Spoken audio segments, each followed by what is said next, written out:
YS Jaganmohan Reddy అభిమానులు తలుచుకుంటే రాజకీయాలను ఏ రకంగా మార్చగలరు అనడానికి ఈ వారం 10 రోజులుగా జరుగుతున్నటువంటి పరిణామాలే అతిపెద్ద ఎగ్జాంపుల్. వాటికి సంబంధించి ఒక వీడియో క్లిప్పింగు, కొన్ని విషయాలను మీ దృష్టికి తీసుకొచ్చేటువంటి ప్రయత్నం. ఒక సినిమాలో ఒక డైలాగ్ ఉంటుంది. ఆ డైలాగ్ పెడుతూ జగన్ ఆర్మీ కోసం పనిచేసేటువంటి ఒక వ్యక్తి ఒక పోస్ట్ పెట్టాడు. నిజంగా ఎక్సలెంట్ అనిపించింది ఆ పోస్ట్. ఏమిటి ఆ పోస్ట్ అనేది మీకు చూపిస్తా ఇక్కడ.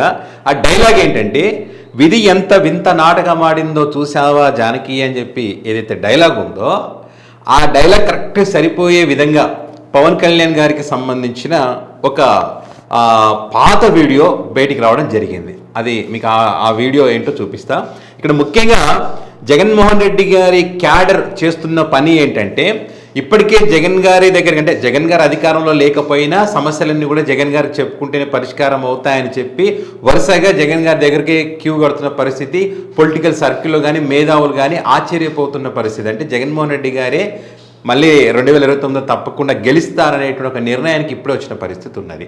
సో ఒక పక్క ఆ జగన్మోహన్ రెడ్డి గారు ఆ రకంగా పనిచేస్తూ ఉంటే, వైఎస్ జగన్మోహన్ రెడ్డి గారి క్యాడరు అభిమానులు, జగన్ గారి ఆర్మీ అనేది అంటారో వాళ్ళందరూ కూడా కొన్ని ప్రధానమైనటువంటి అంశాలను, ఈ కూటమి యొక్క కుట్రలను, వైఫల్యాలను బలంగా ప్రజల్లోకి తీసుకువెళ్ళి ప్రజల్లో చర్చ జరిగే విధంగా చేస్తూ ఉన్నారు. ఫర్ ఎగ్జాంపుల్ ఇప్పుడు డిఎస్సికి సంబంధించి, డిఎస్సిలో వైఎస్ఆర్ కాంగ్రెస్ పార్టీ చిన్నగా దాన్ని చాప కింద నీరులాగా తీసుకొచ్చింది. ఎవరు చూస్తారులే, ఎవరు వింటారులే వీరి మాటలు అని చెప్పి కూటమి అనుకుంది. వాళ్ళకి అలవాటైన పద్ధతిలో గొడ్డలి, తల్లి, చెల్లి ఇదే మాట మాట్లాడుతూ ఉంటే వాటన్నింటిని దాటుకొని ప్రజల్లో దీనిపైన చర్చ జరిగే విధంగా వైసీపీ చెప్తుంది నిజమే కదా, ఇక్కడ అన్యాయం జరుగుతుంది కదా అనేటువంటి ఒక చర్చ బలంగా తీసుకురావడం జరిగింది.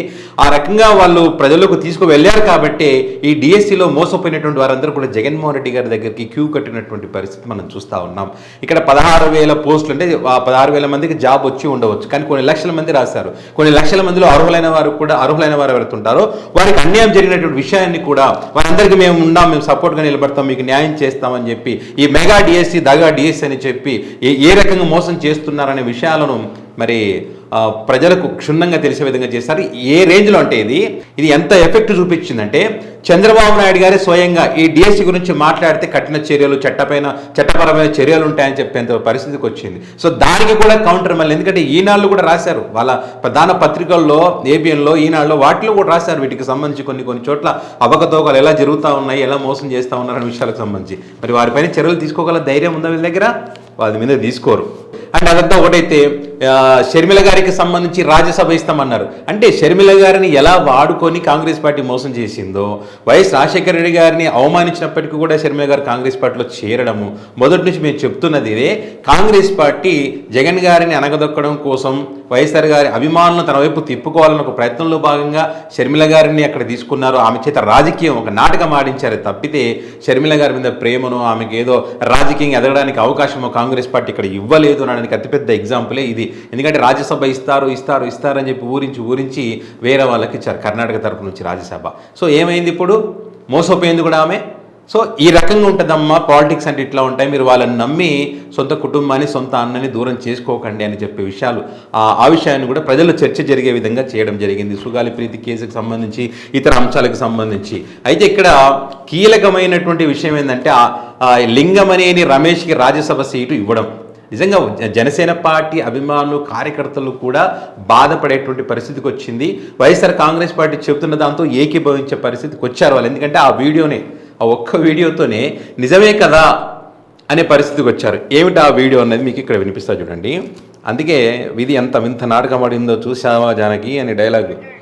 పరిమితులకి ముఖ్యమంత్రి గారికి నదీ పరిరక్షణ మీద వారికి ప్రేమ లేదు, అభిమానం లేదు. ఎందుకంటే వారు అమరావతిలో వారు ఉంటున్న భవనమే పర్యావరణ పరిమితులకి లేకుండా అలాంటి బిల్డింగ్ లో ఉంటున్నారు. దీన్ని బట్టి మనకు అర్థమవుతుంది ఏంటంటే, మన నదుల మీద కానీ, మన నదీ పరివాహక ప్రాంతాల మీద కానీ ముఖ్యమంత్రి గారికి నిజంగా గౌరవం లేదనేది ఇది పవన్ కళ్యాణ్ గారు మాట్లాడినటువంటి పాత డైలాగ్. ఒక వీడియో, చంద్రబాబు నాయుడు గారి నివాసం ఉంటున్నటువంటి ఇంటికి సంబంధించి. ఆ ఇల్లు ఎవరిది? లింగమనేని రమేష్ గారిది. అది కూడా ఎక్కడ ఉంది? విచిత్రం అంటే ఏంటంటే, ఇక్కడ విధి ఆడిన మిత్రనాటకం ఏంటంటే, ప్రకృతి ప్రేమికుడిని అని చెప్పుకునేటువంటి పవన్ కళ్యాణ్ గారు పర్యావరణ దినోత్సవం రోజున పర్యావరణాన్ని పాడు చేస్తూ నది గర్భాన అక్రమంగా నిర్మించినటువంటి ఇంటిలో నిర్మించిన ఇల్లు ఎవరిదో లింగమనేని రమేష్ది. అలాంటి లింగమనేని రమేష్కి రాజ్యసభ సీట్ ఇచ్చారు జనసేన పార్టీ నుంచి. గతంలో ఏమన్నాడు, అలాంటి ఇంటిలో పర్యావరణాన్ని దెబ్బతీస్తున్నారు, మరి చంద్రబాబు నాయుడు గారు ఎట్లా ఉంటారు ఆ ఇంట్లో అని చెప్పి క్వశ్చన్ చేసిన పరిస్థితి పవన్ కళ్యాణ్ గారిది. సో ఇలాంటి పరిస్థితుల్లో ఆయనకు రాజ్యసభ ఇవ్వడం ఏంటి, అక్కడ పంపడం ఏంటి అంటే, పెద్దల సభ అంటే విద్యావంతులను పంపుతారు, లేకపోతే వాళ్ళ పార్టీ కోసం కష్టపడి పనిచేసినటువంటి వ్యక్తులకు గుర్తింపు కోసం అని చెప్పి వాళ్ళను రాజ్యసభకు పంపి గౌరవిస్తారు, లేదా ఎవరైనా సామాజిక వర్గానికి సంబంధించి పార్టీ తరఫునో లేకపోతే ఇంకోరో వాళ్ళందరినీ అంటే ఒక గుర్తింపు కలిగించడం కోసం వాళ్ళని రాజ్యసభకు పంపిస్తారు. అలాంటివి ఏవి చెయ్యకుండా వీళ్ళకు అంటే కొంతమంది అంటున్నారు, మీకేం బాధ అయింది లింగమనేని రమేష్కి జనసేన పార్టీ నుంచి రాజ్యసభ ఇస్తే అక్కడ మంగళగిరిలో స్థలం ఇచ్చారంటే, ఎస్ అదే అంటున్నారు. ఇప్పుడు మంగళగిరిలో తక్కువకే స్థలం ఇచ్చారు, చంద్రబాబు నాయుడు గారు ఉండడానికి ఇల్లు ఇచ్చారు, అదేవిధంగా లింగమనేని రమేష్ గారి ఇంటి వరకు ల్యాండ్ పూలింగ్ పోయింది, అక్కడ దాకా ఆపేశారు. సో ఇవన్నీ దృష్టిలో పెట్టుకొని ఒకరికొకరు హెల్ప్ చేస్తున్నారు, క్విట్ ప్రోకో అంటారు దీన్నే. సో ఆ రకంగా చేసుకున్నారు కాబట్టి ఒకరికొకరు సాయం చేసుకుంటూ ఇప్పుడు రాజ్యసభకు ఆయనను పంపిస్తూ ఉన్నారు. ఇదే కదా వైసీపీ పార్టీ క్వశ్చన్ చేస్తూ ఉంది. ఆ రోజు పర్యావరణం ఎట్లా దెబ్బతినింది, ఈరోజు పర్యావరణం ఎందుకు దెబ్బతినడం లేదు, ఈరోజు ఇవ్వచ్చా రాజ్యసభ ఇవ్వచ్చా ఆయనకు? ఇవన్నీ మర్చిపోయిన విషయాలను వైఎస్ఆర్ కాంగ్రెస్ పార్టీ అంటే జగన్ గారి ఆర్మీ ప్రజలకు గుర్తు చేసే ప్రయత్నం అద్భుతంగా చేసింది. ప్రజల్లో చర్చ జరగడానికి కారణం కూడా అయింది. ఈ వీడియో క్లిప్పింగ్ బయట పెట్టిన తర్వాత సోషల్ మీడియా వేదికగా చూడండి, వాళ్ళు ఎందుకంటే వెలికి తీస్తారు అంత, వాళ్ళు ఉట్టి మాట్లాడరు. నిజం చెప్తా, వైసీపీ ఆర్మీ అంటే నీ ఉట్టి మాట్లాడే రకం కాదు. ఇలాంటి ఆధారాలు ఉన్న తర్వాత ఏం చేస్తారు చెప్పండి?